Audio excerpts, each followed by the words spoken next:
Well, I think when you talk about any type of new development, you really get back to what are the minimum standards. And in this case, our minimum standards are governed by the building and planning codes. So I think you've seen, where we take something like earthquakes, where seismic safety in our modern codes have been around for 30 plus years. We've started to develop our codes in such a way that now we can design for that.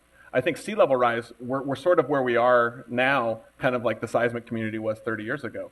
We've done some great work in this space. The city is the first city in the nation to pass capital planning guidance on sea level rise. So if we're a city department going to the well for more capital planning funds, we have to do sea level rise planning.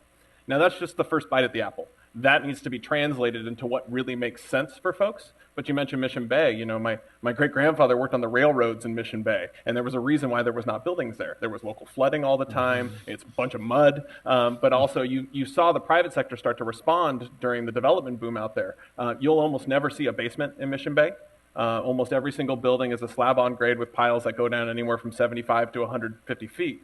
You also saw some innovative things that you've never seen in building in California. People are starting to put the emergency generators on the second floor instead of the first floor. And these are all wise decisions, but they're completely voluntary at this point. So I think the big challenge in front of us for sea level rise is to figure out what makes sense to mandate for, say, new buildings, but also that doesn't really do us a lot of good when most of our cities are already built out. We have to come up with a comprehensive strategy to address existing buildings. And that, in my mind, is the more complicated issue.